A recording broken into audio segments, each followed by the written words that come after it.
इस समय की बड़ी खबर आपको बता दें, उपराष्ट्रपति चुनाव के नतीजे घोषित कर दिए गए हैं। एनडीए के राधाकृष्णन ने ये चुनाव जीत लिया है। सुदर्शन रेड्डी चुनाव हारे हैं, जो कि इंडिया गठबंधन के उम्मीदवार थे, और एनडीए के राधाकृष्णन ने चुनाव जीता है। हालांकि आंकड़ा जो था वो एनडीए के साथ था और इसलिए ये जीत लगभग तय थी। अब आप देख सकते हैं नए उपराष्ट्रपति आपके सामने है। एनडीए के राधाकृष्णन ने इस चुनाव को जीत लिया है। सुदर्शन रेड्डी जो हैं इंडिया गठबंधन के उम्मीदवार, उनके साथ कई विपक्षी पार्टियां थी, वो चुनाव नहीं जीत पाए हैं। और देखिए एनडीए के राधाकृष्णन अब देश के नए उपराष्ट्रपति होंगे। जगदीप धनखड़ के इस्तीफे के बाद अब उपराष्ट्रपति जो हैं वो चुनाव की ऐलान कर दिया गया है नतीजों का। मैं नीरज पांडे का रुख करना चाहूंगी। नीरज, ये लगभग तय था कि आंकड़ा जो है वो सत्ता पक्ष के साथ है और राधाकृष्णन ही चुनाव जीतेंगे, और देखिए अब नतीजे घोषित कर दिए गए हैं।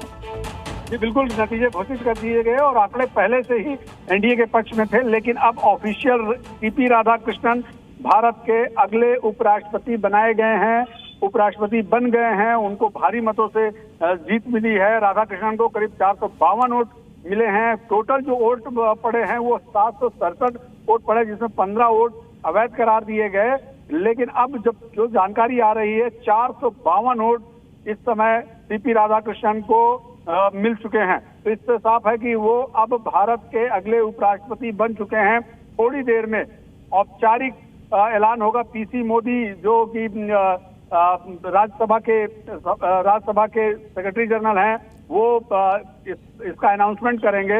राज्यसभा के सेक्रेटरी जनरल पीसी मोदी की प्रेस कॉन्फ्रेंस है करीब 7:45 पे, और वो ब्रीफ करेंगे मीडिया को और बताएंगे कि सीपी राधाकृष्णन को ऑफिशियली कितने वोट मिले हैं और कितने वोटों से वो विजयी हुए हैं। तो फिलहाल इस समय की सबसे बड़ी खबर यही है, शोभना, कि सीपी राधाकृष्णन भारत के अगले उपराष्ट्रपति चुन लिए गए हैं। बिल्कुल, और बड़ी खबर इस समय की हम अपने दर्शकों को एक बार फिर बता दें, उपराष्ट्रपति चुनाव के नतीजे घोषित कर दिए गए हैं। एनडीए के राधाकृष्णन ने इस चुनाव को जीता है। आंकड़ा सत्ता पक्ष के हक में था और नतीजे भी बिल्कुल वैसे ही आए हैं। उपराष्ट्रपति चुनाव के नतीजे घोषित होने के बाद अब देश के अगले जो उपराष्ट्रपति होंगे वो राधाकृष्णन होंगे।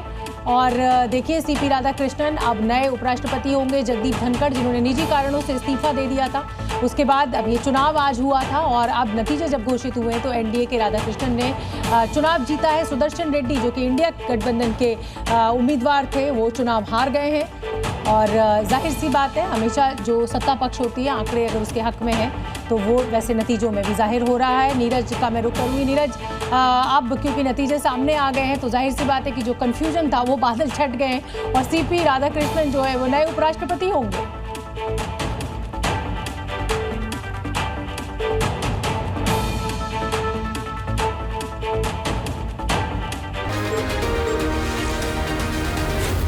Zee News.